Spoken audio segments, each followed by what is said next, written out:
તો આખી રાત ક્રિકેટ મેચ જોઈએ તો એમાં જોક ન આવે, પણ કથા વાર્તામાં આપણને તરત ઊંઘ આવે. એટલે કથા વાર્તામાં જો રસ જાગે, પ્રીતિ જાગે, તો એમાં આપણું મન એકાગ્ર, શાંત અને સ્થિર થાય. બીજી વાત, આપણને મહિમા સમજાય તો આપણને એમાં મન એકાગ્ર થાય.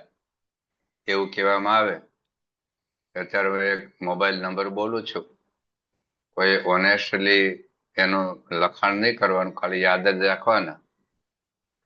અને અઠવાડિયા પછી એટલે કે આવતા બુધવારે જો તમે એને ફોન કરશો તો તમારા ઘેર આવીને કોઈક ભાઈ $10 લાખ આપી જશે.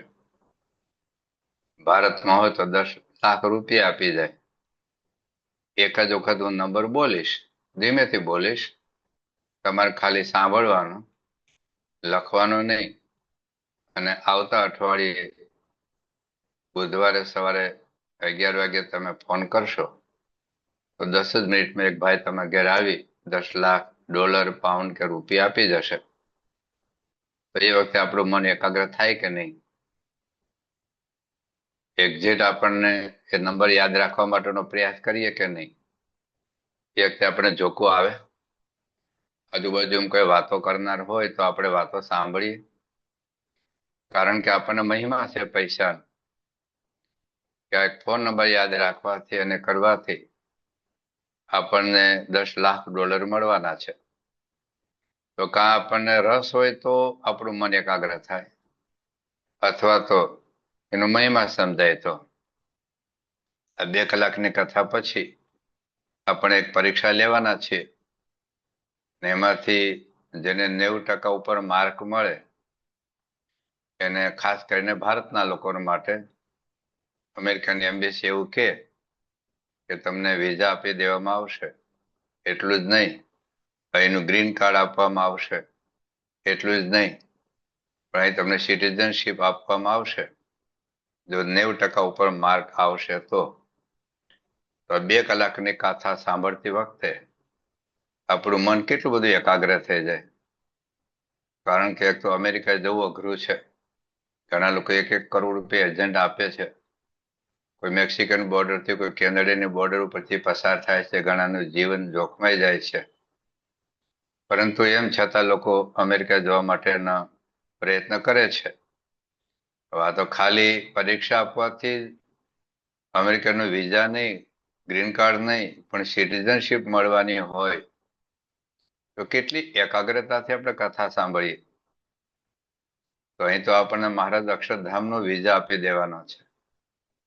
અક્ષરધામના વિઝા નહીં, ત્યાંનું ગ્રીન કાર્ડ નહીં, પરંતુ હંમેશને માટે, કાયમને માટે અક્ષરધામના આપણે અધિકારી બની શકીએ. અક્ષરધામમાં જઈ અક્ષર મુક્તની પંક્તિમાં ભળીને આપણે શ્રીજી મહારાજનું, પરબ્રહ્મ પુરુષોત્તમ નારાયણનું શાશ્વત સુખ લઈ શકીએ. તે માટેની તૈયારી આ કથા વાર્તામાં થાય છે. જાઓ થોડોક મહિમા આપણને સમજાય. કથા વાર્તા ખાલી ટાઈમ કિલિંગ નથી, પરંતુ આપણે જીવનનું બહુ જ મહત્વનું એક સાધન છે મુક્તિનું. એટલા માટે તો ગુણાતીતાનંદ સ્વામીએ કહ્યું કે કંઈ સુકાઈ જાઓ, વનમાં જાઓ, એના કરતા પણ આ સાધુનો સમાગમ કરવો, આ કથા વાર્તા સાંભળવી એ અગત્યની છે. આપણે વાત કરેલી કે કથા વાર્તા એક અરીસો છે, જે આપણને બહારના ડાઘ દેખાડે, આપણે ભૂલ દેખાડે. કથા વાર્તા એ એક્સરે છે, સોનોગ્રાફી છે, MRI છે, સીટી સ્કેન છે, જે આપણે આંતરિક દોષોનું આપણને ભાન કરાવે. આ બધા ટેસ્ટ કેવા છે કે જે આપણને આપણા શરીરની ખામી જ બતાવે, પણ એનાથી કઈ આપણો રોગ ન ટળે. અરીસો આપણે ડાઘ બતાવે, પણ અરીસો આપણો ડાઘ દૂર ન કરે. એક્સરે આપણને ફ્રેક્ચર બતાવે ક્યાંક હાડકાનું, પણ એ દૂર ન કરે. સોનોગ્રાફી એ કિડનીમાં પથરી બતાવે. એન્જિયોગ્રાફી એ હાર્ટનો બ્લોકેજ બતાવે, પણ એ દૂર ન કરે. કથા વાર્તા જ એવું છે કે જે આપણી ખામી પણ બતાવે અને આપણા દોષો, આપણી વાસનાઓ એ દૂર પણ કરે. એની વાત મહારાજે કાર્યના 12મા વચનામૃતમાં અને અંત્યના 24મા વચનામૃતમાં કરી છે. કથા વાર્તા એ માઇલસ્ટોન છે. આપણે સત્સંગમાં કેટલા આગળ વધ્યા, કેટલા બાકી છે, કેટલું ગયા, કેટલું અંતર કાપવાનું અને કેટલું અંતર બાકી છે એનો આપણને ખ્યાલ આવે. તો કથા વાર્તાનો ખૂબ જ મહિમા છે. શ્રીજી મહારાજથી માંડીને મહંત સ્વામી મહારાજ સુધી આપણા ઈષ્ટદેવ ભગવાન સ્વામિનારાયણ અને આપણી ગુણાતીત પરંપરાએ કથા વાર્તા માટે ખૂબ આગ્રહ રાખ્યો છે. પોતાના જીવનો પણ મહારાજે કહ્યું કે અમને કથા વાર્તાથી તૃપ્તિ થઈ જ નથી, અને તમારે પણ કથા વાર્તાથી તૃપ્તિ પામવી નહીં. એ વાત મહારાજે મધ્યના 49માં વચનામૃતમાં કરી છે. તો આખી પરંપરા એ લોકો કથા વાર્તાથી થાકતા નથી. કથા વાર્તા એને નાનામાં નાનો બાળક હોય તો પણ એને કથા વાર્તા સાંભળવાની ઈચ્છા રહે છે આપણા ગુરુઓને. તો આજે વ્યક્તિગત પુષ્ટિ માટે કે આપણી સંસ્થાની સામૂહિક પુષ્ટિ માટે કથા વાર્તા જ મહત્વનો ફાળો ભજવ્યો છે. ખાલી 5 સંતો અને 100-150 હરિભક્તો સાથે નીકળેલા શાસ્ત્રીજી મહારાજ આજે એમની આ સંસ્થા વિશ્વવ્યાપી બની. એનું કારણ અઠવાડિક સભા, ઘર સભા, આપણે સમય ઉત્સવમાં થતી કથાઓ અને શિબિરો છે. તો કથા વાર્તાનો આટલો મહિમા સમજ્યા પછી જેમ તબલા વગાડવો એક કળા છે. આપણે વગાડીએ તો ધબ ધબ ધબ અવાજ તો થાય, પણ જે આર્ટિસ્ટ તબલા વગાડે ને આપણે વગાડીએ જુદું છે. આપણે હાર્મોનિયમ ખોલીએ ને આમાં વગાડીએ તો કંઈક અવાજ તો આવે, આર્ટિસ્ટ વગાડે ને આપણે વગાડીએ જુદું છે. તો કઢી બનાવવી પણ એક કળા છે, શિલ્પ બનાવવું એક કળા છે, મૂર્તિ બનાવવી એક કળા છે, કોઈ ચિત્ર દોરવું એક કળા છે. એમ કથા વાર્તા સાંભળવી એ પણ એક કળા છે. તો કથા વાર્તા સાંભળવા માટે ના જે મહારાજે અમુક રીત બતાવી છે કારણ્યના 12મા વચનામૃતમાં, એક તો શ્રદ્ધાનો વિશ્વાસપૂર્વક આ વાત સાચી છે, પ્રીતિપૂર્વક આસ્તિક ભાવ રાખીને કથા વાર્તા સાંભળીએ, એકાગ્રતાથી ચિત્ત દઈને કથા વાર્તા સાંભળીએ. અને સાંભળ્યા પછી મહારાજે સારંગપુરના 3જા વચનામૃતમાં વાત કરી છે કે 2 કલાક નહીં પરંતુ લાખ વર્ષ સુધી કથા વાર્તા સાંભળીએ અથવા તો દર્શન કરીએ, પણ શ્રવણ અને દર્શન કર્યા પછી જો મનન, ચિંતન અને નિધિધ્યાસન ન કરીએ તો એને જેવું જોઈએ એવું પરિણામ કે રિઝલ્ટ આપણને પ્રાપ્ત થતું નથી. તો ઘણી વખત સાંભળીએ ખરા, યાદ પણ રાખીએ, કદાચ મનન ચિંતન પણ કરીએ, પણ જ્યાં સુધી આપણે ઠરાવ ન કરીએ, આપણે નિર્ણય ન કરીએ તો પણ કથા વાર્તાને એટલી બધી અસર થતી નથી. જેમ હું 1 કલાક સુધી આઈસ્ક્રીમનું પ્રવચન કરું, દુનિયાભરની જુદી જુદી ભાષાના જુદા જુદા કોટેશન, શાયરી, ગઝલ, શ્લોક, સાખીઓ, કડીઓ દ્વારા અને સાથે સંગીતમય કથા કરું અને જોક્સ બધું જ બોલું, આખી સભા રંજન થઈ જાય, બધાને બહુ આનંદ આવે અને બધા જ કહેવા માંડે વાહ વાહ, અદ્ભુત અદ્ભુત. પણ શ્રોતાઓ 1 ચમચી આઈસ્ક્રીમ ન ખાય અને હું પોતે પણ જો આઈસ્ક્રીમ ન ખાવ તો લાભ શો?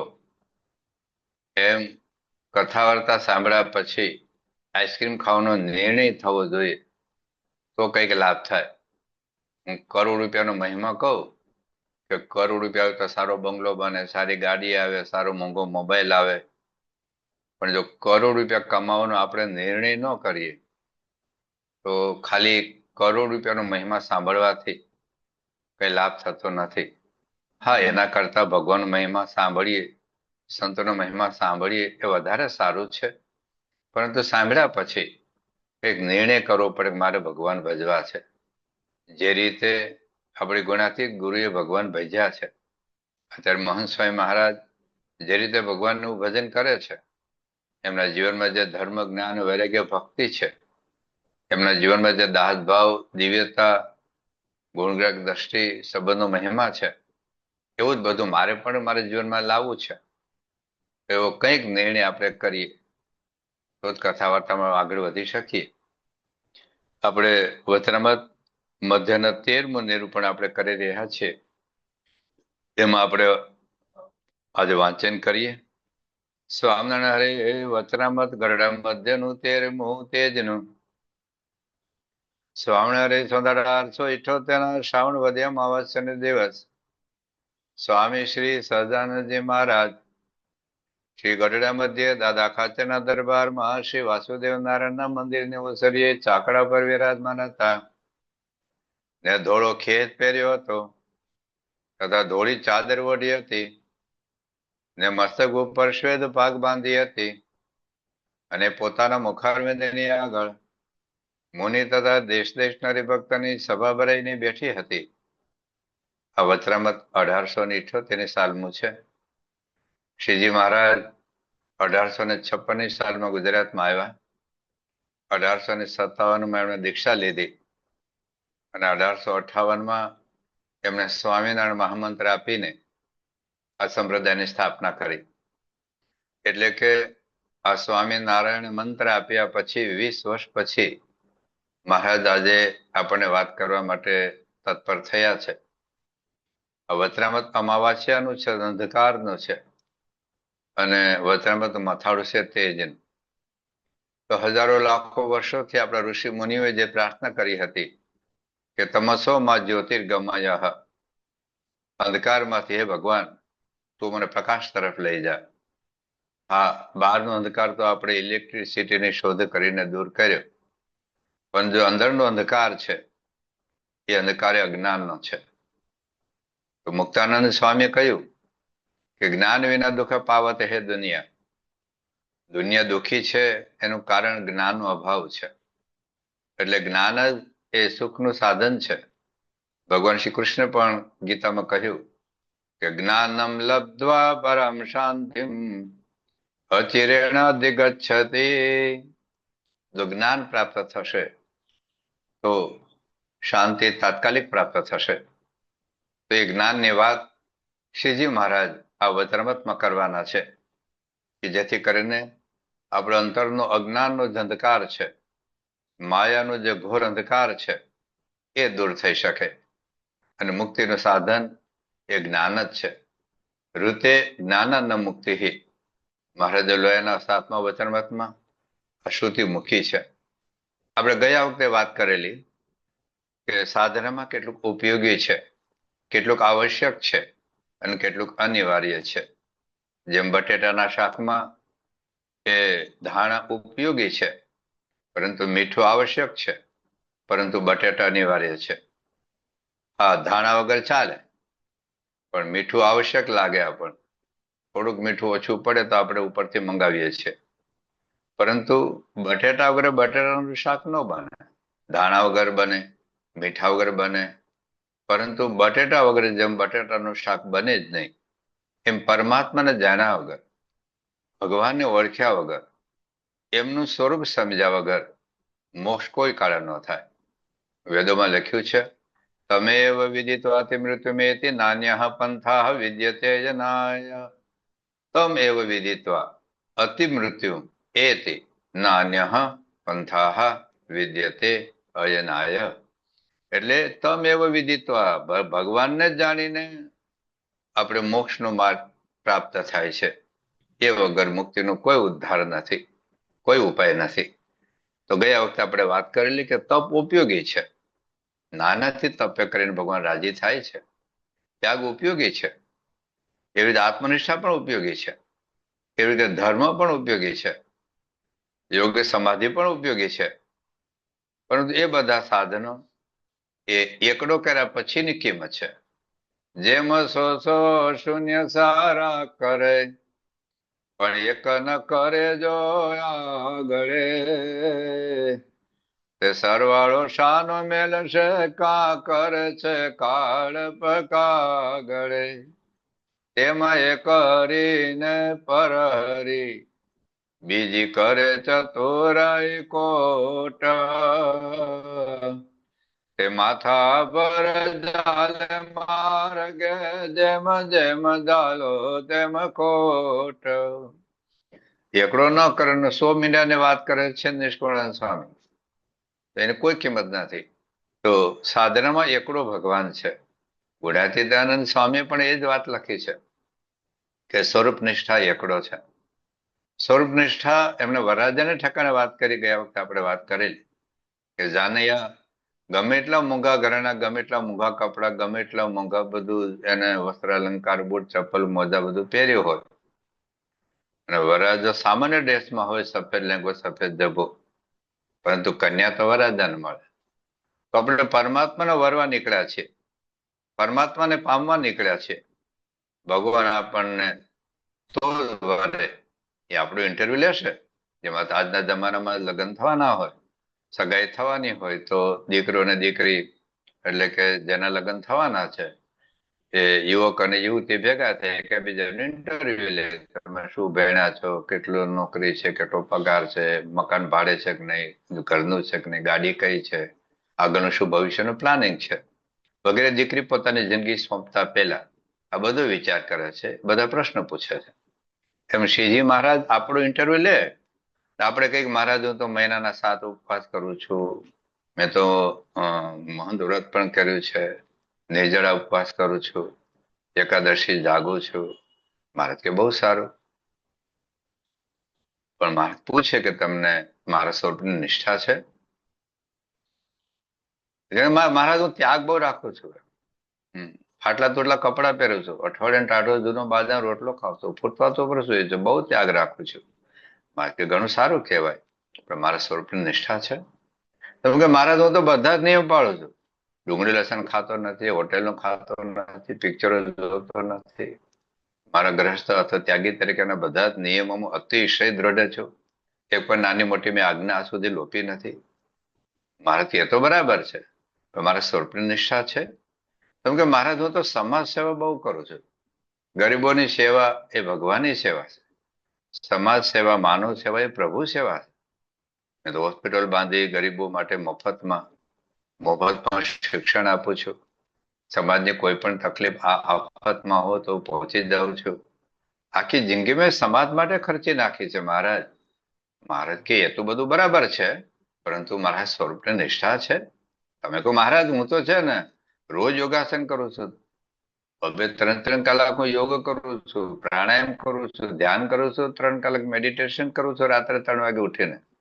યમ નિયમ આસન પ્રાણાયામ પ્રત્યાહાર ધારણા ધ્યાન સમાધિ બધું જ હું પ્રયત્ન કરું છું. અને હવે તમે યોગમાં ઘણો બધો આગળ વધી ગયો છું. મહારાજ કે એ તો બરાબર છે, પણ સ્વરૂપ નિષ્ઠા છે? તો દર વખતે મહારાજ આપણે સ્વરૂપ નિષ્ઠાનો જ પ્રશ્ન પૂછે છે ને આપણે બીજા અગડમ બગડમ તગડમ વાતો કર્યા કરીએ છીએ. મહારાજ હું તો મહિને $1,00,000 દાન કરું છું. એટલું નહીં, મેં આખું શિખરપ્રભુ મંદિર મેં એકલા બાંધી આપ્યું છે. અને હવે બીજું શિખરપ્રભુ મંદિર બાંધવું એટલે તૈયારી પણ કરું છું. જમીન પણ મારી અને ટોટલ મંદિરનો ખર્ચ પણ મારું, પ્રતિષ્ઠાનો ખર્ચ પણ મારું અને આખી જિંદગી મંદિરના નિભાવવાનો ખર્ચ પણ મારું. મહારાજ કે એ તો બરાબર, તમે શેનું મંદિર કરવાનું? અરે આરસનું. મહારાજ કે તમે સોનાનું મંદિર બાંધશો? સોનાનું, ખાલી ઉપરથી પતરું નહીં દળવાનું. સોનાના જે ઈંટો હોય, સોનાના બેલા હોય, સોનાના હોય, આખું સોનાનું મંદિર બાંધશો તો પણ મને જેમ છે એમ નહીં સમજો તો હું રાજી નહીં થાવ. આ વાત ગુણાતીતાનંદ સ્વામીની વાતમાં કરી છે. એટલે જેની સાથે આપણે લગ્ન કરવાના છે એ આપણને આ દર વખતે પૂછે છે ને આપણે બીજી વાતો કરીએ છીએ. તો ભગવાનને વરવા માટેની સૌથી અગત્યની બાબત છે સ્વરૂપ નિષ્ઠાની વાત છે. અને સ્વરૂપ નિષ્ઠાની વાત મહારાજા મધ્યના 13માં કરવાના છે, જેના માટે શ્રીજી મહારાજ પૃથ્વી પર આવ્યા. મહારાજ, હા, મહારાજે સદાવ્રત ચલાવ્યો, મહારાજે ગરીબોને દાન પણ આપ્યા, મહારાજે બ્રાહ્મણોને ભોજન પણ કરાવ્યા, મહારાજે યજ્ઞો પણ કરાવ્યા. મહારાજ બહુ બધી સમાજ સેવા કરી, બહુ બધા કુરિવાજો બંધ કરાવ્યા, ફટાણાના રિવાજ બંધ કરાવ્યા, બાળકીને દૂધ પીતી રિવાજ બંધ કરાવ્યા, સતી પ્રથાના રિવાજ બંધ કરાવ્યા. ઘણું બધું સમાજનું મહારાજે પરિવર્તન લાવ્યા. પણ મહારાજ જે કરવા આવ્યા હતા, જે કરાવવા આવ્યા હતા, ભૂલી નથી ગયા. दूसरा जो अवतार हुआ था तो कार्य कारण हुआ था, लेकिन मैं जो प्रकट हुआ हूं सो जीव को अज्ञान के नाश के वास्ते, जीव को अत्यधिक मुक्ति देने के वास्ते अक्षरातीत जो पुरुषोत्तम नारायण सो आज मनुष्य जैसा बिना हूं. ટૂંકમાં આપણને ભ્રમરૂપ કરીને, અક્ષરરૂપ કરીને પોતાની ઉપાસનાનો દ્રઢતા કરાવીને અક્ષરધામમાં લઈ જવા માટે મહારાજ આવ્યા. તો જે આવ્યા છે જેના માટે એની વાત મહારાજે વચનામૃતમાં કરવાના છે. અને ગુણાતીતાનંદ સ્વામીથી માંડીને આજે મહંત સ્વામી મહારાજ જેના માટે જીવનભર જજુમ્યા, જીવનભર સંઘર્ષો કર્યા, જીવનભર દુઃખો વેઠા, અપમાનો સહન કર્યા.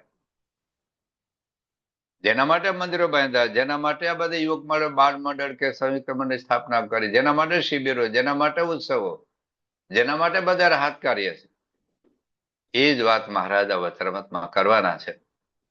એટલે અને આપણું જેને આધારે મોક્ષ થવાનો છે, જેના આધારે આપણું કલ્યાણ થવાનો છે, જેના આધારે આપણી જીવનની અનંત સમસ્યાઓ, વ્યક્તિગત સમસ્યા હોય, શારીરિક સમસ્યા હોય, માનસિક સમસ્યા હોય, આધ્યાત્મિક સમસ્યાઓ હોય, કૌટુંબિક પારિવારિક સમસ્યાઓ હોય અને સામાજિક વૈશ્વિક સમસ્યાઓનું સમાધાન જે સિદ્ધાંતને આધારે થવાનું છે, એ સિદ્ધાંત, એ ઉપાસના, એ નિષ્ઠાની વાત શ્રીજી મહારાજા વચરામૃતમાં કરવાના છે. એટલે આ વચરામૃતનો મહિમા સમજતા પહેલા આપણે ગયા વખતે આ જ વચરામૃતના છેલ્લા શબ્દો આપણે વાંચેલા, એ ફરી વખત વાંચીને આપણે વચરામૃતની શરૂઆત કરીએ. શ્રીજી મહારાજ એમાં એવું કહે છે, અને આ વાતને નિત્ય નવી ને નવી રાખજો. આ કેટલી અગત્યની વાત છે. પણ ગાફલપણ કરીને વિસારી દેશોમાં, એટલે ભૂલી ન જતા એમ. આજે છે તેવી કાલ નવી રાખજો. લો, એનો અર્થ એ થયો કે વચરામૃતની જે કઈ વાતો છે રોજ યાદ રાખવાની છે. આજે છે તેવી કાલ નવી રાખજો, અને તેવી જ દેહનો અંત થાય ત્યાં સુધી પણ દિન દિન પ્રત્યે નવી ને નવી રાખજો. લો, મરવા પડીએ ત્યાં સુધી રોજ દિન દિન પ્રત્યે, કેટલી અગત્યની વાત છે. અને જે ભગવાનની વાત કરો તે વાતને વિશે આ વાતનું બીજ લાવજો, એમ અમારી આજ્ઞા છે. તમે બીજ વાવો નહીં, ખેતર ગમેલું ખેડો, પાણી પાવ, ખાતર નાખો, દવા નાખો, પણ બીજ જ ન વાવ્યું તો મગફળી ના ઉગે, કપાસ ના ઉગે.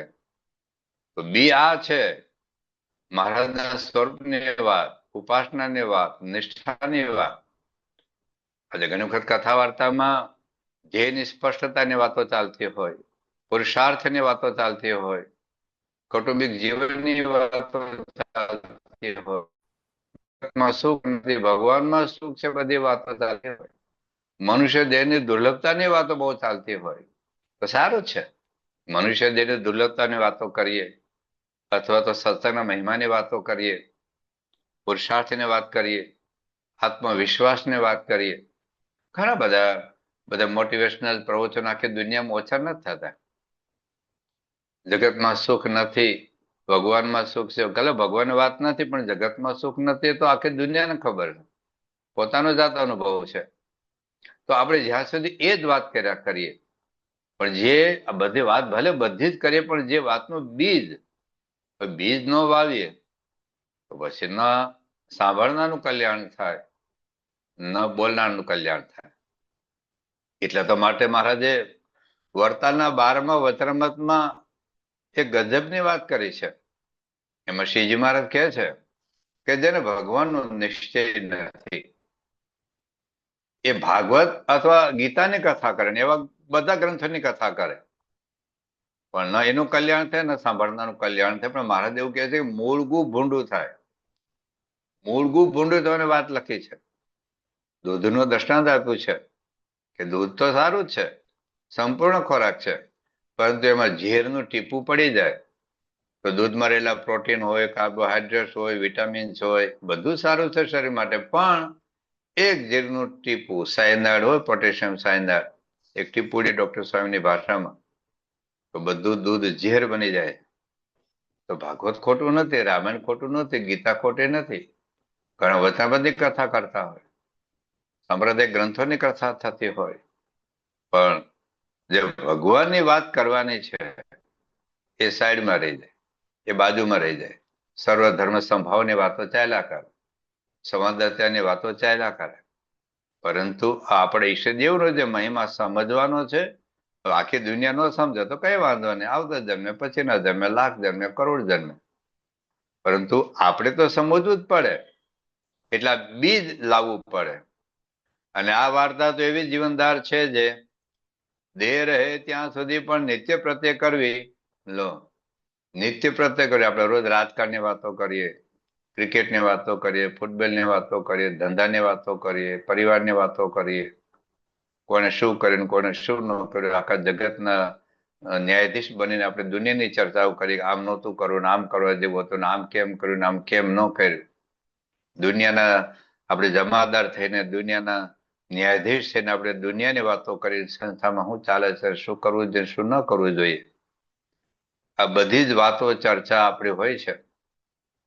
આપણે જન્મ્યા ત્યાંથી મરીએ ત્યાં સુધી અને ઉઠીએ ત્યાંથી રાત્રે સૂઈએ ત્યાં સુધી આપણી બધી જ વાતો જે કરીએ છીએ ને સાંભળીએ છીએ, એનું જો પોસ્ટમોર્ટમ કરવામાં આવે તો ખબર પડે કે એમાં મોક્ષનો ઉપયોગી કેટલી વાતો છે.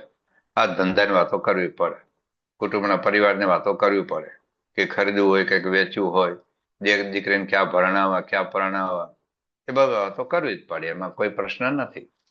પણ જે આપણે જીવનમાં કોઈ ઉપયોગી નથી, નથી શરીર માટે ઉપયોગી, નથી મન માટે ઉપયોગી, નથી બુદ્ધિના વિકાસ માટે ઉપયોગી, નથી પરિવાર માટે ઉપયોગી, નથી ધંધા માટે ઉપયોગી, પણ છતાં એક ચર્ચા, ક્રિકેટની કેટલી ચર્ચા, એમાંથી આપણે શરીરને લાભ કરો, મનને લાભ કરો, બુદ્ધિને લાભ કરો, આત્માને લાભ કરો. એનાથી દીકરા દીકરી સારું ભણતર થાય, એનાથી આપણા કુટુંબમાં સંભરે, એમાંથી સત્સંગ આગળ વધાય. દુનિયાના રાજકારણમાં કેટલી બધું ચાલે છે અત્યારે, એ બધી આપણે ચર્ચાઓ કરીએ, વ્યવહારમાં બેઠા છે કરીએ, પણ જે કરવાનું છે જ રહી જાય છે. આખો દિવસમાં પ્રત્યક્ષ ભગવાનની વાત, આપણા ઈષ્ટદેવની વાત, આપણા ગુરુની વાત કેટલી થાય છે અને કેટલી આપણે સાંભળીએ છીએ. તો મહારાજ આ એક આજ્ઞા કરે છે કે અમારી આજ્ઞા છે. આપણે ઘણી બધી આજ્ઞા પાડીએ છીએ. તે જાગરણની આજ્ઞા પાડીએ છીએ કે એકાદશીમાં જાગો. મોહન સાહેબ મહારાજ ઘણી વખત કહેતા, એકાદશી દિવસે ચણાનો દાણો ખવાઈ ગયો તો આપણે થૂકી નાખીએ કે ભૂલમાં ખવાઈ ગયો. એકાદશી દિવસે અભાવગની વાતો પ્રેમથી થાય, જીવ ભરીને થાય, મન એકાગ્ર કરીને આપણે સાંભળીએ. બધી આજ્ઞાઓ ઘણી પાડીએ છીએ આપણે. પૂજા કરવાની આજ્ઞા પાડીએ, તિલક ચાંદલો કરવાની આજ્ઞા પાડીએ, ઘર સભા કરવાની આજ્ઞા પાડીએ, અઠવાડિક સભામાં જવાની આજ્ઞા પાડીએ, 10મો 20મો ભાગ કાઢવાની આજ્ઞા પાડીએ, અક્ષરધામની સેવા માટે આપણે નોકરી ધંધા બધું એડજસ્ટ કરીને અથવા તો છોડીને મૂકીને વેચીને પણ આપણે અક્ષરધામની સેવા કરી. એ આજ્ઞા પાડી. પણ એ જેમ આજ્ઞા છે એમ આ પણ એક આજ્ઞા છે. મારે કે જેમ અમારી આજ્ઞા છે, અને આ વાર્તા તો એવી જીવનદાર છે જે દેહ રહે ત્યાં સુધી પણ નિત્ય પ્રત્યે કરવી, અને દેહ મૂકીને ભાગવતી તનુ કરીને પણ આ જ વાર્તા કરવી છે. તો આ વાત ગયા વખતે આપણે વાંચેલી, લોયના 18માં પણ છેલ્લો ફકરો આપણે વાંચેલો. મારે કે જરૂર ભૂલશોમાં, જરૂર ભૂલશોમાં. તો કેટલી અગત્યની વાત મહારાજ હવે આ વચનામૃતમાં કરી રહ્યા છે. પછી શ્રીજી મહારાજે પોતાના 2 ભુજ ઊંચા ઉપાડીને સર્વેને છાના રાખ્યા. તો રડતા હતા છાના રાખવાના, રડતા નહોતા, મહારાજની સ્તુતિ કરે છે. ને પછી પોતાના મુખારવિંદની આગળ સ્તુતિ કરીને બેઠા એવા જે સંત, એટલે શ્રીજી મહારાજના સ્તોત્રો બોલતા હશે, હે કરુણા નિદાન, હે પતિત પાવન, હે અધમ ઉદાહરણ, દયા કરજો, કરુણા કરજો, આશીર્વાદ આપજો, બધી સ્તુતિ કરતા હશે. પણ મહારાજ કે આ રોદડા રડવાનું બંધ કરો, મારું સ્વરૂપ સમજો. મારી જે પ્રાપ્તિ તમને થઈ છે એ પ્રાપ્તિને તમે પ્રતીતિમાં પરિણમો. જે મહંત મહારાજ આપણે છેલ્લા ઘણા વર્ષોથી વાત કરી રહ્યા છે. તો એ જે પ્રાપ્તિ તમને થઈ છે એને તમે ઓળખો, એને તમે સમજો, તો કોઈ રોડડા રડવા નહીં પડે, કોઈ સ્તુતિ નહીં કરવી પડે. હા, પ્રાર્થના કરો એની ના નથી મારી, પણ જેને પ્રાર્થના કરો છો એને જ સમજતા નથી તમે.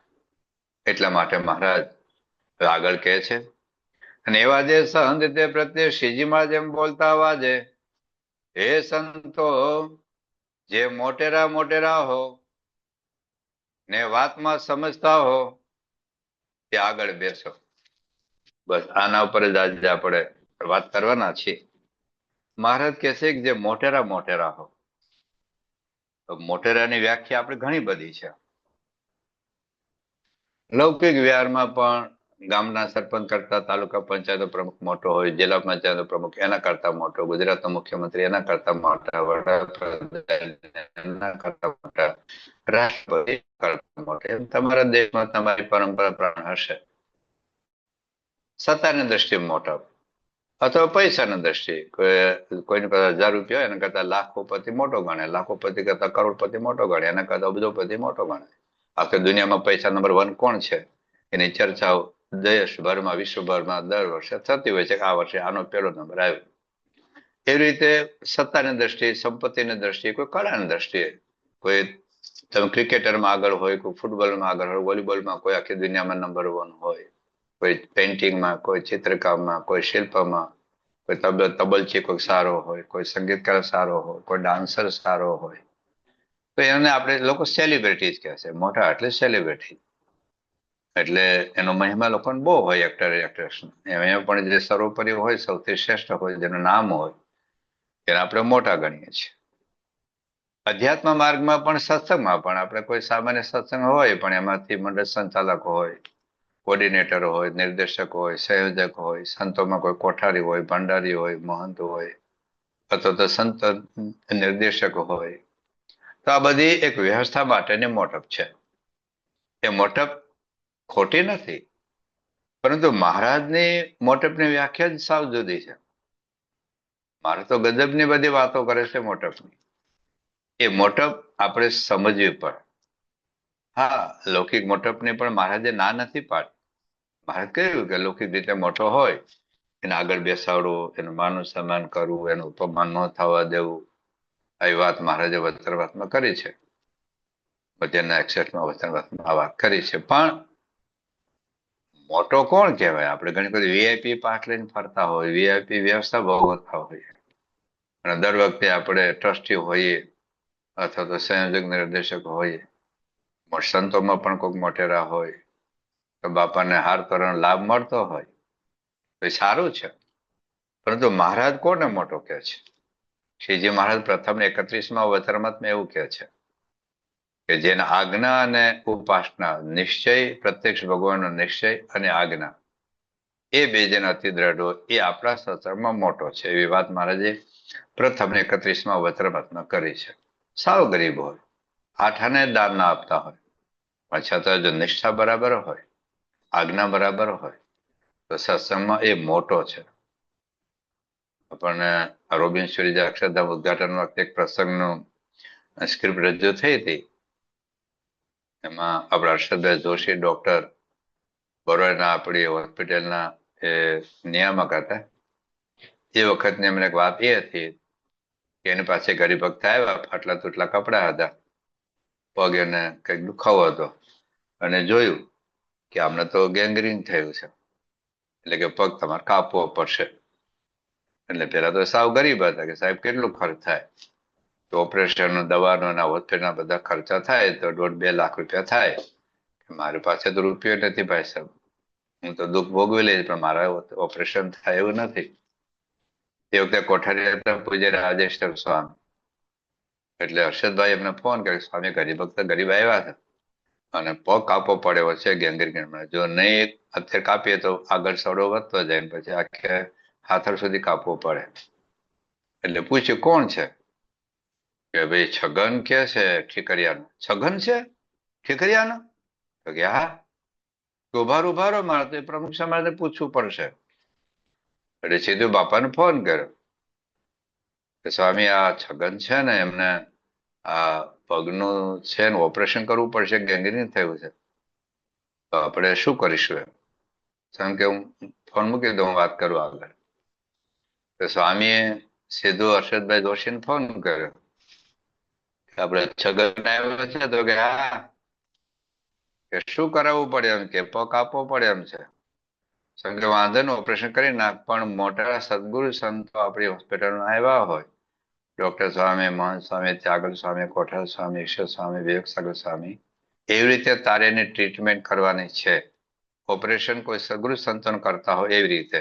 ઓપરેશન પછી એવી રૂમ, મોસ્ટ વીઆઈપી રૂમ એમને આપવાની. એટલું જ નહીં, તારે ઘેરેથી 3 ટાઈમ ટિફિન લઈને તારે ઘેર આવવાનું અને તારે એની સામે બેસીને એને જમાડવાનું. કે સ્વામી હું આ હોસ્પિટલનો ડોક્ટર છું, ડાયરેક્ટર છું, તો મારે ક્યાં ટાઈમ હોય? સ્વામી કે એટલો ટાઈમ એડજસ્ટ કર. અને ગરમ ગરમ હવારે જબર બપોર 3 ટિફિન લાવી દેવું નહીં. હવાનું જુદું, બપોરનું જુદું, સાંજનું જુદું, અને તારે સામે બેસીને જમાડવાનું. અને પછી આખો પ્રસંગ ત્યાં ભજવાયેલો અને પછી હર્ષદભાઈને પણ ઇન્ડિયાથી બોલાવેલા અને એમણે આ બધો પ્રસંગ કીધેલો. પછી રોજ એ ટિફિન લઈને આવે. હવે હર્ષદભાઈ જોશી તો બ્રાહ્મણ, પેલા હરિજન, આ ડોક્ટર, પેલા સાવ અભણ, અને આ પાછા આખી હોસ્પિટલ સંભાળે, પેલા તો કઈ નહીં, પેલો સાવ ગરીબ, લાખોપતિ કરોડપતિ. પણ એમ છતાં બાપાએ એમને કહ્યું કે તારે આવી સેવા કરવાની છે. હવે આશ્ચર્યની વાત એ છે, હર્ષદભાઈએ વાત કરેલી કે મેં જો આ છગનનો સમાગમ ન કર્યો તો મારી ઘણી બધી ખોટ રહી જાય. હવે લૌકિક દ્રષ્ટિએ છગનભાઈની સમાજમાં શું વેલ્યુ? ચાલો સત્સંગમાં પણ એની કિંમત કેટલી, પણ જો અધ્યાત્મ માર્ગ કોઈ સત્તાનો નથી, કોઈ સંપત્તિનો નથી, કોઈ ડિગ્રીનો નથી. અહીં તો રાવણ કરતા શબરીબાઈની મહત્તા વધારે છે. અહીંયા દુર્યોધન રાજમહેલ કરતા એ વિદુરજીની ભાજી અને વિદુરજીનું ઝૂંપડું મહત્વનું છે. આપણે ત્યાં મહારાજ, મોટા મોટા રાજા મહારાજાઓ હતા એ વખતે. કેટલા મોટા રાજા, મૈસૂર મહારાજા હતા, ગાયકવાડ સરકાર હતી, ગોંડલના નરેશ હતા. ગાયકવાડ સરકાર જબરજસ્ત હતી, જયપુર મહારાજા સિંધિયા રાજ્ય પરિવાર હતું, પણ મહારાજ 6 ગામના રાજ્યમાં આવ્યા, દાદા ખાચર થયા. અને એમાં મહારાજ સગ્રામને ત્યાં ગયા, દેવપુત્ર ત્યાં લોકો કહે છે, પણ એમને ત્યાં મહારાજ ગયા, રાત રોકાયા જઈને. એટલે અધ્યાત્મ માર્ગ કોઈ જ્ઞાતિનો નથી, કોઈ જાતિનો નથી, કોઈ લૌકિક બુદ્ધિ આવડત તો નથી. અધ્યાત્મ માર્ગ તમે કેટલા કરોડનું દાન કર્યું, કેટલી મોટી કથાઓ કરી, કેટલી મોટી પારાયણો કરી, એનું નથી. અધ્યાત્મ માર્ગ તમે ભગવાનને ભગવાન કેટલી નિષ્ઠા છે એમાં. આ છગુનો બીજો પ્રસંગ છે. એક વખત ત્યાં કઈક વસંત પંચમી કે જન્માષ્ટમી ઉત્સવ હતો અટલાદરામાં, અને એ વખતે રાજભોગ આરતી પછી ત્યાં લીમડા નીચે આ છગન એ જોરશોરથી કથા વાર્તા કરતા હતા ભાઈ. અને આજુબાજુમાં બધા અમેરિકાના, લંડનના, આફ્રિકાના મોટા મોટા ટ્રસ્ટીઓ, મોટા મોટા હરિભક્તો દેશના પણ બધા ઉભા હતા. અને 11:30 થઈ ગયા હતા. એટલે સ્વામી કઈક રૂમમાંથી જોયું કે એટલા બધા કેમ બપોર ઉભા છે આ બધા, કે ત્યાં સઘન કથા કરે છે ને આ બધા સાંભળે છે. આમ કે બહુ કહેવાય. સઘન તો સાવ અભણ, એમાં હરિજન, ફાટા ટોટલા કપડા, અને એ કથા કરે ને આ બધા અમેરિકાના, લંડનના, આફ્રિકાના ટ્રસ્ટીઓ, ભારતના ટ્રસ્ટીઓ, મોટા મોટા હરિભક્તો સાંભળે. પછી બપોરે બાપા જમવા બેઠા. એ વખતે બધા હરિભક્તો પણ સ્વામીની સામે બેસતા હોય અને દર્શન કરતા હોય, સંતો હરિભક્તો. તો સ્વામીને હરિભક્તોએ વાત કરી, સ્વામી અમે છગન બહુ કથા કરતો હતો, અમારી સ્થિતિ છે ને છગન જેવી સ્થિતિ કરી દો, છગન જેવી સ્થિતિ કરી દો. આમ કે છગન જેવી સ્થિતિ કરવી બહુ વાર લાગે.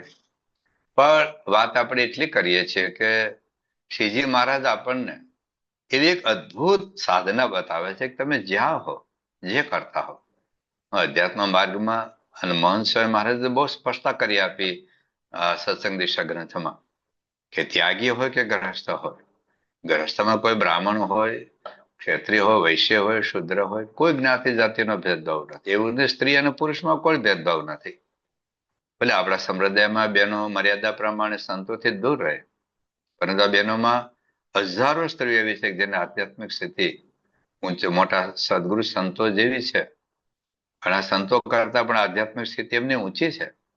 એટલે અધ્યાત્મ માર્ગ એવો નથી કે પ્રમુખ સ્વામી કે મહંત સ્વામી મહારાજ હાથ પકડીને આપણને ફેરવા કરે, ખભે બેસાડે, ઘોડામાં બેહાડે, રોજ પોતાના પથ્થરની પ્રસાદી આપે, રોજ ભેટે, રોજ આપણને આરતોરા કરવાનો ચાન્સ મળે તો જ આધ્યાત્મિક પ્રગતિ થાય એવું છે જ નહીં. આધ્યાત્મિક પ્રગતિ માટે તો આ વાત છે કે જેટલી નિષ્ઠા હોય એટલી આપણી મોટપ છે. બીજી વાત મહારાજે લખી છે પ્રથમના 38માં વચનામૃતમાં કે આપણા સત્સંગમાં મોટો કોણ? તો મહારાજ કે જેને જગતના ગાઢ સંકલ્પ ઓછા થતા હોય અને ભગવાનના ગાઢ સંકલ્પ વધુ થતા હોય. તો કોઈને ખબર ન પડે. ₹1,00,000 દાન કર્યું તો બધાને ખબર પડે. એકાદશી ઉપવાસ કર્યો એ ખબર પડે. આપણે એટલી આપણે ઘરમાં તો ખબર પડે. આપણે જાગતા આખા ગામને ખબર ન પડે, ઘરમાં તો ખબર પડે કે આ ઉપવાસના દિવસે જાગે. તો એ તો બધાને ખબર પડે. પણ મનમાં સંકલ્પ જગતના થાય છે કે નથી થતા, એ તો કે ભગવાનને ખબર હોય ને કે આપણને પોતાને ખબર હોય. ના વાઈફને ખબર હોય, ના હસબન્ડને ખબર હોય, ના મા બાપને ખબર હોય, ના દીકરા દીકરીને ખબર હોય, ના ભાઈને ખબર હોય, ના બેનને ખબર હોય, ના મંડળધારીને ખબર હોય, ના જોડના સંતને ખબર હોય. એ તો પોતે પોતાનું જાણે તો જ ખબર પડે. તો મહારાજ કહે છે કે મોટપ એ વધતી જાય, જગતના સંકલ્પ ઘટાડતો જાય અને ભગવાનના સંકલ્પ વધારતો જાય. તો એ વાત કરી છે પ્રથમ 38માં વચનામૃતમાં. મધ્ય 41માં વચનામૃત મહારાજે બધાને પરમેનન્ટલી વીઆઈપી પાસ આપી દીધો. પરમેનન્ટલી દરેક વ્યક્તિને વીઆઈપી પાસ આપેલો છે. મધ્યનું 41માં વચનામૃત. એમાં શ્રીજીમાં જેવું કે છે કે જે માન મૂકીને ભગવાન ભજે તે સૌથી મોટો સર્વશ્રેષ્ઠ છે. લો, માન મૂકીને ભગવાન તો ભજીએ છે આપણે બધા. શોધીએ તો સત્સંગમાં ભજવાને ભગવાન, આવ્યો તઈ તરંગમાં નહોતા મોટપને માન. સૌ સંતને શિષ્ય નામ તો રે થઈને દાસુર દાસ, ગુણ ગોવિંદજીના ગાવતો રે જગતી થયું ઉદાસ. એ ગયું તારું ગાંઠનું બીજું પેઠું પાપ, લઈ લીધું લક્ષણ લાંઠનું અવળું કર્યું આપ. બની વાત ગઈ બગડીને કૌથાનું છે કામ, દિલે સળગે છે સગડી સૌનું થાવર શ્યામ. તો ક્યાંથી ક્યાં પહોંચી ગયું, ડાયવર્ઝન થઈ ગયું. તો મહારાજ કહે છે કે માન મૂકીને જે ભગવાનને ભજે ને, એટલે માન એટલે બીજું ઘણું બધું આવી જાય. માને આદે ઈર્ષા છે, અસૂયા છે, મચ્છર ભાવ છે, ક્રોધાધિક સ્વભાવો છે. મારે કહે છે માન બધા ખેલ બગાડી નાખે. તો જેમાં ભળ્યું પઈ સાકરમાં અહીં ઝેર જો, દૂધમાં સાપનું ઝેર પડે તો દૂધ ઝેર બની જાય. એમ સાધન સર્વે બગાડે ફળ વિશે, એક પળમાં બધા સાધન બરબાદ થઈ જાય. એટલા માટે મહારાજ એમાં કહે છે કે જે માન મૂકીને ભગવાન ભજે એ મોટો છે. મધ્યના 61માં વચનામૃતમાં ત્યાગી કોણ મોટો, ગ્રહસ્થ કોણ મોટો, એની વ્યાખ્યાઓ આપી છે. એમ ટૂંકમાં આ બધી આધ્યાત્મિક મોટપ છે. એ મોટપ સામે આપણે દ્રષ્ટિ હોવી જોઈએ. ભલે લૌકિક આપણે સંસ્થાની વ્યવસ્થા પ્રમાણે આપણે બધી સેવા અંગીકાર કરતા હોઈએ, આપણે સેવા કરતા હોઈએ, પણ સાચી મોટપ એ છે. હવે અહીં મહારાજ એવું કહે છે કે હે સંતો, જે મોટેરા મોટેરા હો, એટલે લૌકિક દ્રષ્ટિ પણ મોટપ હોય અને સાંપ્રદાયિક રીતે સત્સંગમાં પણ મોટેરા હોય. કોઈ કોઠારી હોય, કોઈ ભંડારી હોય, કોઈ સંનિર્દેશક હોય. મારા જે સદગુરુ સંતો બનાવેલા, જેની નીચે 66 સંતો એમની સેવામાં હતા, મંડળમાં હતા, આવા મોટેરા મોટેરા સંતો હોય. કોઈ વિદ્વતાની દ્રષ્ટિએ મોટા હોય, કોઈ શાસ્ત્રોની રચનાની દ્રષ્ટિએ મોટા હોય, કોઈ વ્યવહાર કુશળ હોય. તમે બ્રહ્માનંદ સ્વામી જેવા મંદિરો બાંધકામમાં બહુ વ્યવહાર કુશળ હતા, કવિત્વમાં બહુ આગળ પડતા હતા. મુક્તાનંદ સ્વામી પણ કવિત્વમાં આગળ પડતા હતા. સાધુતામાં એની મોટપ હતી. નિત્યાનંદ સ્વામી, સુખમણી સ્વામી વગેરે મહાન પ્રકાંડ વિદ્વાનો હતા. એટલે વિદ્વતામાં એની મોટપ હતી. તો આ રીતના જે કોઈ મોટેરા મોટેરા હોય, મહારાજ કહે છે જે મોટેરા મોટેરા હો ને વાતમાં સમજતા હો. હવે બે વાત કરી છે, મોટેરા મોટેરા હો અને વાતમાં સમજતા હો. તો ખાલી મોટેરા મોટેર બોલ્યા હો તો શું વાંધો હતો? મારે બીજું વિશેષણ મૂક્યું છે. હવે સંસ્કૃતમાં એવો વાત આવે છે, વિશેષણત્વમ અન્ય વ્યાવર્તકત્વમ. વિશેષણ છે ને બીજા અન્યથી એને જુદું કરવું. દાખલા તરીકે સામે 10 છોકરાઓ ઉભા હોય, પણ દૂર ઉભા હોય. મારી બાજુમાં એક નાનો છોકરો હોય, એને કહું કે પેલા જે લાલ શર્ટ વાળો છે, મને કોઈને નામ ન આવડતા હોય, પણ કહું લાલ શર્ટ વાળાને બોલા. તો ત્યાં 10 છોકરાઓ છે, લાલ શર્ટ વાળો એક હોય, તો લાલ શર્ટ વાળો છે ને એવું બોલવું એટલે બીજા બધા છોકરા છે એને જુદો કરી દેજો. વિશેષણત્વમ અન્ય વ્યાવર્તકત્વ, બીજાથી એને જુદો કરી દે. તો લાલ શર્ટ વાળાને બોલાવ. પ્રશ્ન એવો થાય કે લાલ શર્ટ વાળા બે હોય પાછા. તો હું શું કહું કે લાલ ચશ્મા, લાલ શર્ટ વાળો અને ચશ્મા વાળો, કારણ ચશ્મા પાછા 4 જણા હોય. ખાલી ચશ્મા વાળાને બોલાવ તો 4 જણા આવવા પડે. લાલ શર્ટ વાળાને બોલાવ તો 2 જણા આવે. તો બે વિશેષણ મૂકું કે લાલ શર્ટ વાળો અને ચશ્મા વાળો, તો એક જ આવે. બાકીના 9 એનાથી જુદા થઈ ગયા. તો મહારાજે બે વિશેષણ મૂક્યા છે. એક તો મોટેરા મોટેરા હો. મોટેરા મેં કહ્યું ઘણા વિદ્વતામાં મોટા હોય, ઘણા કવિત્વમાં મોટા હોય, ઘણા મંદિરો બાંધવામાં મોટા હોય, ઘણા કથા વાર્તા કરવામાં મોટા હોય, કોઈ કીર્તન બનાવવામાં મોટા હોય, લૌકિક આવડત, લૌકિક કળા, લૌકિક બુદ્ધિમત્તામાં વિશેષ હોય, કોઈ મંદિરના કોઠારી ભંડારી મહંત હોય, કોઈ સદગુરુ સંત હોય. એ મોટપ તો છે જ, પણ મારે બીજું વિશેષણ મૂક્યું છે કે વાતમાં સમજતા હો. આનો અર્થ શું થયો? દાખલા તરીકે અત્યારે જે બધા તમે કથા લાઈવ સાંભળો છો, માની લો કે 100 જણા હોય. 100 જણા હું એવું કહું, તમે દેખાતા નથી પણ એમ કહું કે જે પટેલ હોય ને પટેલ, એ આંગળી ઊંચી કરો. તો માની કે 50-100 હોય, એમાંથી 70 જણા કે 50 જણા આંગળી ઊંચી કરે કે અમે 50 જણા પટેલો છીએ. પણ પછી એમ કહું કે પટેલ હોય અને ગ્રેજ્યુએટ હોય એટલે આંગળી ઊંચી કરો. તો પટેલ ઘણા બધા હોય, પણ 4 ચોપડીને અમેરિકા પહોંચ્યા હોય, ફાઇલ ખુલી ગઈ હોય એટલે. પણ પટેલ હોય અને ગ્રેજ્યુએટ હોય તો બે વિશેષણ મૂક્યા. પટેલ હોય તો 50 ઉભા આંગળી ઊંચી કરે, પણ પટેલ હોય અને ગ્રેજ્યુએટ હોય તો કદાચ 50 માંથી તમે 30 જણા ઉભા થાય, 30 જણા આંગળી ઊંચી કરે. તો 100 હતા તમે સામે, ખાલી એમ બોલું પટેલ હોય એટલે આંગળી ઊંચી કરે તો 50 ધારે કે ઊંચી કરે. પાછું બીજું વિશેષણ મૂકું કે પટેલ હોય અને ગ્રેજ્યુએટ હોય તો 50 માંથી કદાચ 30 જણા આંગળી ઊંચી કરે. તો ગ્રેજ્યુએશનમાં પાછું એક ત્રીજું વિશેષણ મૂકું, પટેલ હોય, ગ્રેજ્યુએટ હોય અને એન્જિનિયર હોય તો એન્જિનિયરમાં પાછા 10 જણા આંગળી ઊંચી કરે. ચોથું વિશેષણ મૂકું, પટેલ હોય, ગ્રેજ્યુએટ હોય, એન્જિનિયર હોય અને એમાં મિકેનિકલ એન્જિનિયર હોય તો પાછા 2 જણા આંગળી ઊંચી કરે. તો જેમ જેમ તમે વિશેષણ મૂકતા જાઓ એમ બાકીનાની બાદબાકી થતી જાય. તો મહારાજ અહીં શું કે છે? 2 વિશેષણ મૂકે છે. ખાલી મોટેરા મોટેરા હો તો ઘણા બધા મોટેરા હતા. હા, 78ની સાલનું વતરામ જ છે. એટલે ઘણા સદગુરુ સંતો હશે, કોઠારી ભંડારી હશે, બધા એક મંદિર હજી તો મંદિર બાકી છે, પણ મંદિર હજી થયું નથી. પેલું મંદિર કાળુપુરમાં બંધાય છે, જે મધ્ય 21માં પછી પ્રતિષ્ઠા થઈ છે. પણ જો ખાલી મોટેરા મોટેરા હોત તો ઘણા બધા આવત. પણ મહારાજ બીજું વિશેષણ મૂકે છે કે મોટેરા મોટેરા હો એનો અર્થ એ થયો કે બધા પટેલો ગ્રેજ્યુએટ નથી. એનો અર્થ એ થયો કે બધા ગ્રેજ્યુએટ એન્જિનિયર નથી. એનો અર્થ એ થયો કે બધા એન્જિનિયર કે મિકેનિકલ એન્જિનિયર નથી.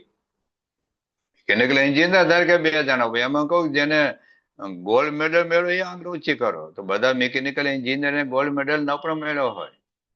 જેમ જેમ તમે વિશેષણ મૂકતા જાઓ છો એમ બાકીની બાદબાકી થતી જાય છે. ભાઈ મહારાજ કહે છે જે મોટેરા મોટેરાઓની વાતમાં સમજતા હો એનો અર્થ એ થયો કે બધા મોટેરા વાતમાં સમજતા નથી. જે શ્રીજી મહારાજને વાત કરવી છે અને અત્યાર સુધી જે વાતો કરી છે આ પહેલી વાત નથી. આ 20 વર્ષ થયા. આ સ્વામિનારાયણ સંપ્રદાયની સ્થાપના પછી 20 વર્ષ સુધી મહારાજ લઈ મીંડ્યા છે. અને વચરામૃત તમે પ્રથમના પહેલાથી અત્યારના મધ્યના 11મા સુધી તમે જુઓ તો લગભગ 2-3 વચરામૃત છોડીને મહારાજે ભગવાનના મહિમાની વાત, ભગવાનની નિષ્ઠાની વાત, ભગવાનના સ્વરૂપની વાત સમજવાની વાત, ભગવાનની નિષ્ઠાની વાત, ભગવાનની શરણાગતિની વાત મહારાજે કરી જ છે વચરામૃતમાં. હવે આ તો 273 જ વચરામૃત છે કુલ. એ તો રોજની કથા થતી હોય, 10 વર્ષના વચરામૃત છે. 1876 થી 1886 10 વર્ષના તમે 3650 દિવસ થાય. એકચ્યુઅલી વચરામૃત 3650 થવા જોઈએ. તો કદાચ કોઈ મહારાજ ક્યાંક વિચરણમાં હોય, વિચરણમાં તો એકાદ વખત કથા તો કરતા હતા મહારાજ, પણ બાંધેલું કે કદાચ વિચરણમાં હોય, સમય હોય, ઉત્સવ હોય તો એ બાકીના થોડાક જવા દો તો 2000 તો દિવસ તો વધે ને. અને હકીકત એવું હતું કે 2000 જેટલા વચરામૃતો હતા.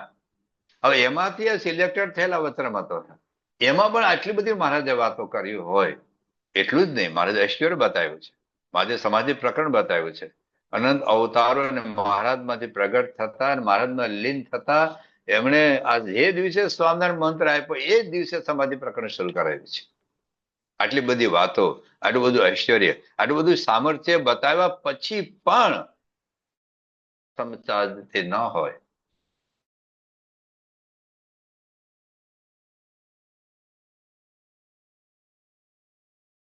મેં વાતો કરી છતાં ગુણાતીતાનંદ સ્વામીએ કહ્યું કે જે મોટેરા હોય ને વર્તનમાં ખામી નથી. 100% વર્તમાનમાં પાડતા હોય ત્યાગી કે ગ્રહસ્થ, પરંતુ સમજણમાં ખામી છે. અને સમજણમાં ખામી મહારાજે લખ્યું છે પ્રથમના 27મું વચનામૃત. શ્રીજી કે ભગવાનને ભજવાના તો સર્વેની ઈચ્છા, કરોડો લોકો ભગવાનને ભજે, ક્યાં આપણે એકની વાત છે? કુલ 8 અબજ માણસો છે પૃથ્વી પર. 2 અબજ લોકો ભગવાનમાં માનતા નથી અથવા ભગવાનની જરૂર નથી. બાકીના 6 અબજ લોકો તો ભગવાનમાં માને છે. 2 અબજ લોકો ક્રિશ્ચિયનો છે, જેમાં 46,000 કે 48,000 ફાટાઓ છે. 2 અબજ મુસ્લિમો છે, જેમાં 456 થી વધારે ફાટાઓ છે. અને કરોડો હિન્દુઓ છે, 125 કરોડ હિન્દુઓ છે. એમાં કેટલા દેવો દેવતાઓ, કેટલી માન્યતાઓ, કેટલા સંપ્રદાયો, કેટલા સિદ્ધાંતો, કેટલી ઉપાસનાઓ, બધું છે. તો ભગવાને તો સર્વેની ઈચ્છા છે, પણ સમજણમાં ફેર છે. અને સમજણમાં ફેર મારે શું વાત કરે? પ્રત્યક્ષ ભગવાનને ઓળખવાની વાત કરે, પ્રત્યક્ષ ભગવાનના જગતના કરતા હતા સમજવાની વાત છે. આકાશમાં રહેલા ભગવાને તો બહુ સમજ્યા છે, પણ એ આકાશ વાળો હેઠે આવ્યો છે ને એ મારે હું તમારી સામે બેઠો છું, એને સમજવાની જેટલાની તૈયારી હોય, આ સુધી નથી સમજી શક્યા. બાકી બધા મોટા બોલાવે, કારણ કે મારે બધા મોટાની જરૂરિયાત નથી. જે સમજતા હોય અથવા જેને સમજવાની તૈયારી હોય એટલા આવે. હવે આપણે જોઈએ સંપ્રદાયનો ઇતિહાસ છે. આપણે કોઈની ખામી બતાવવા માટે નથી કહેતા, આપણે એના કરતા વધુ સમજુ છીએ એ પણ આપણે કહેવા નથી માંગતા. પણ જયારે એક વતનમતને સમજવા બેઠા છીએ, મહારાજની જે વેદના છે, જે ભગવાન કૃષ્ણ ગીતામાં લખ્યું છે, અવજાનંતી માં મૂઢા ઋષિમ ધનુમાશ્રિતમ પરમ ભાવમ જાનંતો મમ ભૂતમેશ્વરમ. મને નથી ઓળખતા, મનુષ્ય દેહ ધારણ કર્યું છે. ભગવાનને બળતરા છે. ગીતામાં 7-8 વખત ભગવાન કૃષ્ણ એવી વાત કરે છે કે ન જાનાતે કૃષ્ણ, કોઈ મને સમજતો નથી. તો અહીંયા જગતની વાતો તો બધાને સમજાય છે, ભગવાનની વાત સમજવાની છે. અને સામે બેઠા છે એને વાત સમજવાની છે. તો મહારાજ કહે છે કે મને સમજવાતા હો અથવા જેને સમજવાની તૈયારી હોય એટલે આગળ આવીને બેસો. હવે સંપ્રદાયનો ઇતિહાસ જુઓ. મુક્તાનંદ સ્વામીની ખામી કાઢવાનો આપણને કોઈને જરાય અધિકાર નથી.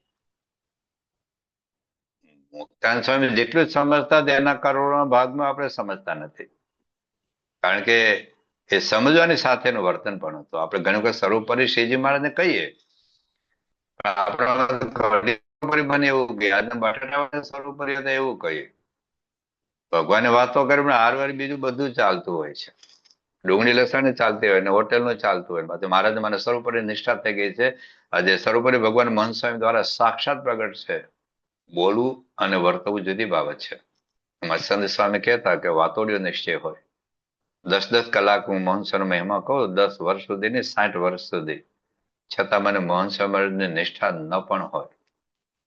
એ નિષ્ઠા અને બોલવું, કોઈ એક શબ્દ ન બોલતા હોય, વચનમાં એક સંદર્ભ યાદ ન હોય.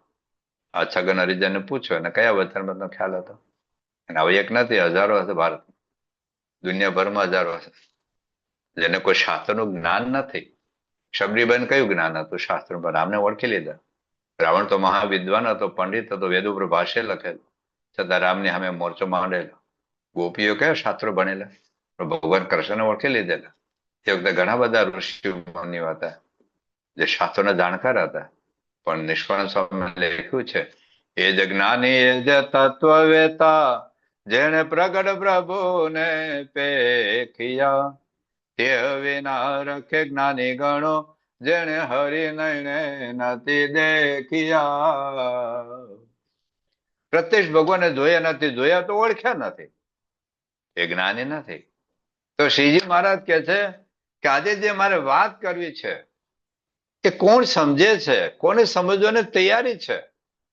તો આપણે મુક્તાનંદ સ્વામી વાત કરતા હતા, એનું આખું જીવન જો શ્રદ્ધા અને ખપ અને મુમુક્ષુતાથી ભરપૂર હતું.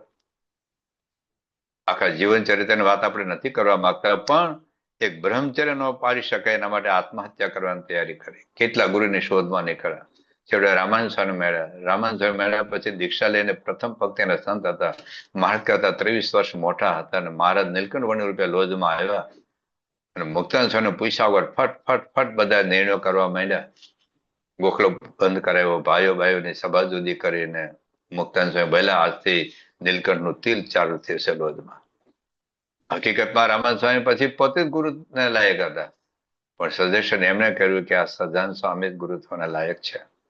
મહારાજને ભગવાન તો જય સદગુરુ શાંતિ થોડીક મૂંઝવણ હતી, પણ રામાનંદ સ્વામી દર્શન દઈને કીધું કે હું કહેતો હતો કે ખરા ખેલના ભજનદાર તો હવે આવશે ને, એ આવી ગયા છે. હું તો ડુગડુગી વગાડનારો હતો. અને એ મુક્તાનંદ સ્વામી આરતી બનાવી, જય સદગુરુ સ્વામી પ્રગટ પુરુષોત્તમનું જે દર્શન કરશે તો ભગવાનને કૃષ્ણ તો સમજતા હતા, ભગવાન સમજતા હતા. સમજાય એટલું જ નહીં, 108 પ્રકરણમાંથી પસાર થયા છે. પણ છતાં શ્રીજી મહારાજને જે કક્ષા સુધી લઈ જવાના હતા એ પ્રસંગ છે.